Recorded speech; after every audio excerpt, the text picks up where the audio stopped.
So the United States Congress last night, against its better judgment apparently, finally, after 2 years of resisting pressure to do so, took a vote on the war in Yemen. Now, this was the result of an effort pushed by California Congressman Ro Khanna, who has been demanding that Congress vote up or down on whether or not to authorize the U.S. involvement in the Saudi-led war in Yemen. He introduced a privilege resolution along with Walter Jones, a Republican from North Carolina who's often involved in a lot of anti-war efforts. And they used a provision in what's called the War Powers Act, which says that if there is a conflict that involves the United States, a resolution to get authorization for that conflict is privileged and cannot be blocked by leadership and must come to the House floor for a vote. Well, you can do whatever you want in the law. The House of Representatives kind of does what it wants because everything has to go through the Rules Committee before it gets to the floor of the United States of the U.S. House. And so in the Rules Committee, they had the ability to strip the privilege status away from this resolution. And so Khanna negotiated with Steny Hoyer, who was a member of Democratic leadership who was pushing against the idea of having this vote, as well as the Republican leadership that also did not want to have this vote. And they came up with a compromise that came to the floor last night. The resolution that was voted on last night is quite a bizarre one. This is a Saudi-led war that the U.S. is involved with, and the Congress is now on record condemning Iran for this war. Yes, that's right. The United States Congress is condemning Iran for the Saudi-led war. Their justification for that is that the Iranians have helped fund and provide weapons to the Houthi rebels. What they don't mention is that when the Houthis took Sana'a, the capital of Yemen, back in April of 2015, the U.S. intelligence community had intercepts showing that the Iranian government pressed the Houthis not to go into Sana'a. They did not think this war was a good idea. But there is a faction of the foreign policy elite in Washington and around this country that believes that Iran is all-powerful across the Middle East, and that anything that Hezbollah or Hamas or the Houthis or anywhere, any Shia in Iraq do must be the work of their puppet masters in Tehran. But very specifically, we intercepted communications between the Iranians and the Houthis. The Iranians saying, "Don't go into Sana'a. Don't do this. This is an escalation of this conflict that is not useful for you, and we would advise you against it." They went in anyway. The Yemeni government collapsed, and the leader fled to Saudi Arabia. Saudi Arabia then launched this, put together this coalition, and has been bombing the hell out of Yemen for the last 2.5 years. The U.S. has been helping with the targeting under the Obama administration and under the Trump administration, helping with the targeting and helping to refuel the bomber jets in midair so that they can do that much more bombing. So that is the conflict that the United States Congress last night said we're going to condemn Iran for. Otherwise, in the resolution, it said that they would like to see a political settlement to the dispute, rather uncontroversial statement. And the most controversial thing politically that the resolution contained, and this was the little piece that Khanna was able to win, was a statement by Congress that they have not authorized the war in Yemen. So think about that. So the resolution says Congress has not authorized war in Yemen. Yesterday the war was going on in Yemen. Today the war is going on in Yemen. Tomorrow the war is going on in Yemen. In other words, Congress voted to prove to the world how feckless and powerless it is, just to put on paper that they have not authorized this thing that is going on regardless of their lack of authorization. Now, Congress does have power to rein it in if they want to.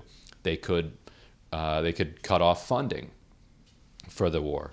They could pass something that says that not only is it not authorized, but that U.S. cooperation with this war must end. They could even, I don't know, suggest that the U.S. do something to alleviate the suffering that the U.S. and Saudi-led war has caused. And so the geopolitics and the politics of this are confusing. And so if you have any questions about it, put them in the comment section. Eric can read them out to me. But basically, and before I get to this, so Chris Murphy on the Senate floor today is Tuesday, brought photos of children, Yemeni children who are starving and dying as a result of the war. An unusual thing for a United States senator to do. And in his speech, he was very precise about the complicity of the U.S. in this ongoing slaughter that is approaching a genocide. But what exactly is going on? So Yemen has somewhere near 25 to 30 million people. This is not as small a country as you may think it is. Just recently, the Saudi-led bombing campaign took out the airport in Sana'a. They previously have taken out the electric grid. Since they have also taken out basically all of the infrastructure, the roads, the refineries, anything that can be used to create electricity or power. The water treatment plant in the capital city is no longer working, both because the electric grid is down, is because they can't get fuel over the roads in there. They now can't fly into the city either. They also have launched a blockade of the country, a naval blockade of the country. So humanitarian assistance that was going to people who are starving and dying can no longer get to them. There are now 1 million people in Yemen who have been diagnosed with cholera, which is one of, and Murphy talks about this disease in his floor speech today. It is one of the worst possible ways that you can imagine dying. You basically vomit yourself to death. It is a human-caused disease, and it can be easily cured by humans as long as people get basically water that has been treated effectively. If you don't have water that's treated effectively, you're going to have a massive cholera outbreak, which happened in Haiti, and which people are worried about happening in Puerto Rico if the power doesn't get up and if people don't have access to clean water. So on top of the million people that have been diagnosed with cholera, you have millions who are starving.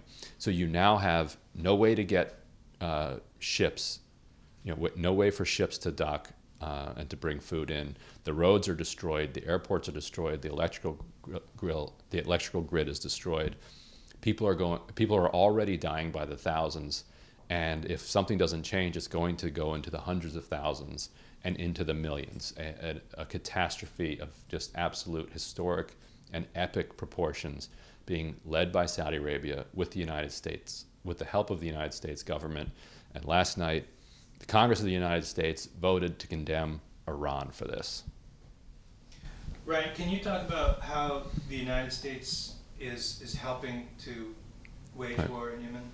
So principally two ways. I mean, one, just the political support of Saudi Arabia is one way that the U.S. is helping this. This is a coalition that involves the United Arab Emirates, Saudi Arabia, and the United States, so that we're part of this coalition. Precisely, we're helping with targeting.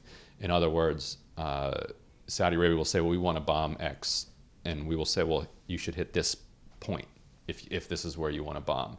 Now, Trump administration officials don't even bother to try to defend this practice. Trump recently said that Mohammed bin Salman, the Crown Prince of Saudi Arabia, the architect of this, knows exactly what he's doing. What he's doing is committing war crimes, but Trump says he knows exactly what he's doing. The Obama administration at least tried to defend its involvement in this by saying that if they weren't helping targeting these bombing raids, that they would be much more indiscriminate and that they would kill many more civilians, and so that their involvement was minimizing harm and an attempt to kind of rein in this headstrong, arrogant then 30-year-old Mohammed bin Salman, now 32-year-old. And the second way is refueling. These jets can only bomb so much if they can't refuel in the air, and the United States is very sophisticated in these refueling operations. And then the third is the obvious one. These fighter jets and these bombs didn't come from nowhere. They were produced by American weapons makers and sold to the Saudis by the United States. Okay, so Dylan Pruitt is wondering about what happened with the Lebanon Prime Minister. Was he kidnapped? Is he speaking on his own, or is he a hostage? I think you have to say that he was, at this point, that he was kidnapped. If he is not free to hold press conferences and to travel around the world like a normal leader of a country, then you have to conclude until you get other evidence that he was kidnapped. So you're talking about a guy named Saad Hariri, who is, you could say, is the prime minister of Lebanon or resigned as the prime minister of Lebanon. But the story is this, that very recently he was in a meeting with some French diplomats, and he got a call on his cell phone. His demeanor changed entirely. He left the meeting, got on a plane, flew to Saudi Arabia. When he got to Saudi Arabia, according to Robert Fisk, his cell phone was taken immediately, and he then did a kind of like hostage like statement saying that he's resigning as the prime minister of Lebanon. I mean, think about it. This is a prime minister of a country who is summoned to Saudi Arabia, forced to resign, and then he's now apparently in a very luxurious house arrest in Saudi Arabia. Now, the background on this guy is he is the younger son of Rafik Hariri, who was assassinated in around 2005, and Rafik had anointed his son to be the kind of his political heir. Like many of these dynasties, he doesn't have the charisma and the political talent that his father did, but he did have his wealth. These are billionaires who are deeply invested in the in real estate and construction trade, with backing from Saudi Arabia. Saad Hariri, in many ways, is Saudi. Like he's Lebanese. His father's Lebanese, but he very much grew up and was educated in Saudi Arabia.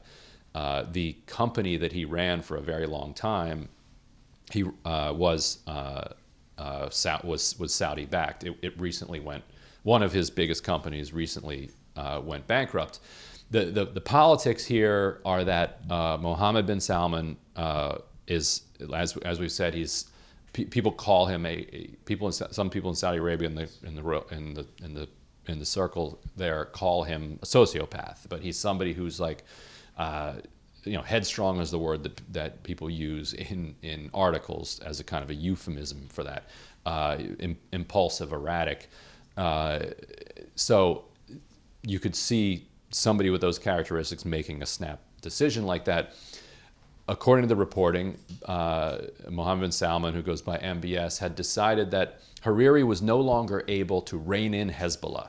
And Hezbollah is this as a proxy for Iran. MBS despises everything Iran and wants to challenge Iran.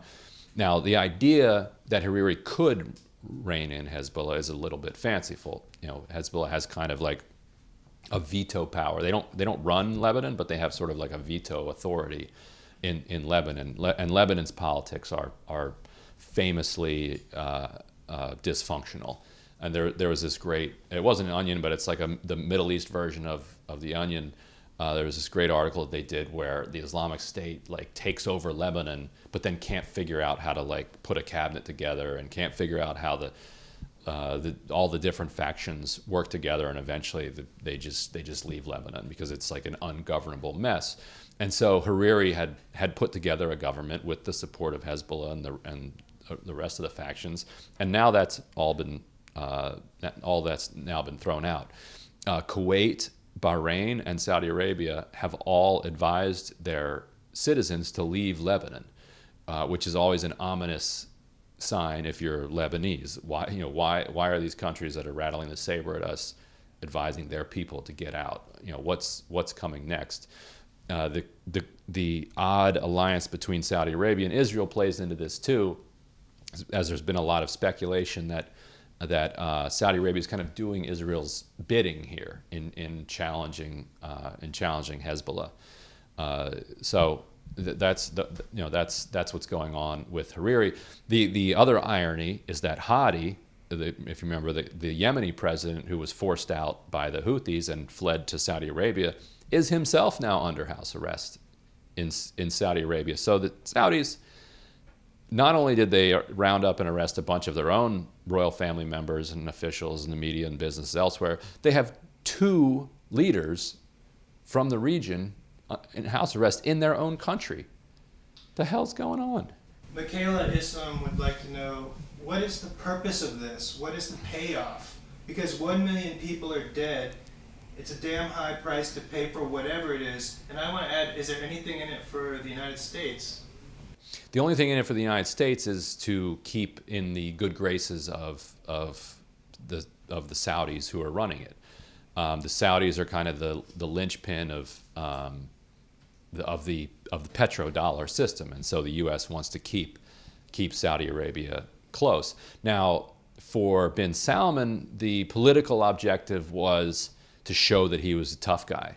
He was named basically Minister of Defense a couple years ago, and he's a 30-year-old kid, and so this was his way, or he thought that this was going to be his way of winning the support of the people and showing that he's actually a true leader and deserves his rightful place as the future king.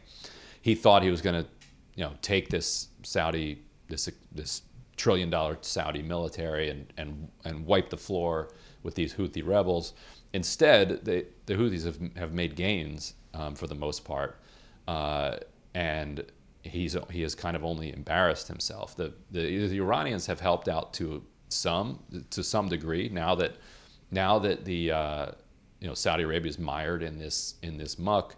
The Iranians are happy to kind of send some logistical help and some weaponry over to the Houthis to continue the quagmire as long as the Saudis are going to stay in it. But if he was trying to show how tough they are, that absolutely did not work, because despite the fact that he's killing people through disease and starvation, they've made basically no progress militarily. And we have a leaked email from that relays his own opinion on this. He was talking to 2 foreign policy experts in the United States who relayed that conversation to Yusuf Al-Otaiba, whose inbox was hacked and emails were provided to us. And bin Salman told them he thinks that they're losing the war, it's a disaster, and he wants to get out, but he doesn't know how to get out without losing face. That's precisely the position that the United States found itself in with Vietnam, and that many governments find themselves in, that they recognize intellectually that they're losing, but they can't wrap their heads around a way to get out without their egos getting hurt. And so millions more die before they finally figure out how to leave. So working back to what happened in the Senate today, there's a question about, it's just basically infuriated by the pictures of the children starving. Could anything come from, can our Congress do anything? Do we have any reason to hope, or did we just... I mean, Congress can keep forcing media attention on this. Maybe George Clooney starts to pay attention. That's how the world started focusing on Sudan. It would be very hard for Clooney to even get into Yemen at this point. But we might be approaching a place where more people are starting to care about this, because the scale of the death and the misery and disease is becoming almost too much to ignore. Then again, we might find out that our ability and a capacity to ignore suffering that we're causing is higher than we thought it was. Yeah, I mean, that's the thing. It's the we're causing part. I saw a story on PBS last night about Myanmar. I couldn't figure out how we might be responsible for that, or in other words, something I could do as an American citizen. But it looks like there is something we could do on this one. Right, because there is something we're doing, which is causing it. Like it's not it's one thing if there is mass suffering, death, starvation, and disease in the United States. It's like, look, we're America first. Good luck with that issue. We'll kick in a little bit of money to the UN and hopefully they can solve it. That's one thing. That's not what's happening here. This is a U.S. assisted catastrophe. It's not merely that we're looking the other way. It's that we are participating in these ongoing war crimes. Charles Patrick was the one who was just saying, how does killing innocent people and causing children to starve hurt Iran in any way? Yeah, it is. It's a good question. It certainly doesn't. I mean, if you're just looking at it from a pure geopolitical perspective, Iran is doing nothing but benefiting as a result of Saudi Arabia being bogged down in this in this catastrophe of their own making. All right. Can you? I can't end on that. So I mean, look, this is something that Congress could do something about if they feel like they're under pressure to do so. People like Chris Murphy should be applauded for doing what they're doing, and more people and Ro Khanna, even though he kind of got beaten back this time, should be applauded for trying. And while we should still acknowledge that the vote Monday night was mostly a failure, and pressure should be put not just on the people who are already trying, but on those who are being silent and allowing this to unfold. I mean, what about maybe we can't do anything about the war itself, but just about the humanitarian aid getting in. Unless you end the blockade, you can't get the aid in. The U.S. has to call for the blockade to end. The U.S. is currently supporting the blockade, so we have to end the blockade. We have to get in assistance so that the electric grid can be rebuilt and the airport can be rebuilt. The airport that was destroyed just now by bombing. So, and there's no point in going in and rebuilding the electric grid if the next day after the ribbon cutting, Saudi Arabia with our help was going to bomb it and put it back out. So the bombing has to stop and the rebuilding has to start. That's the thing. This is not an unsolvable problem. There are a lot of people who probably are too far gone with cholera and will be dead by in just days after we're done speaking here. But there are many millions more that could be saved, and not through some Herculean effort to cure polio, but merely by stopping the bombing and ending the blockade and getting humanitarian relief to them and rebuilding the country. Diana says that it's 5,000 people a day that are getting cholera. Is that? That's completely plausible, and it's going to just grow exponentially. Think about it. This massive city has no access to clean water right now. So the only thing you can do to avoid cholera at that point is boil all your water. But how are you going to boil the water? You don't have any electricity. It's not like there's an abundance of firewood around. So yes, if you don't, yes, it's just getting worse by the minute. Okay, so Chris Murphy, Senator from Connecticut, he's leading the charge, and so people need to support him. Yeah, you can probably find his speech on either C-SPAN or YouTube today, and we can post it here, and you can read our story on the vote that's up at The Intercept, and we'll have a story on Chris Murphy probably up by now or up soon.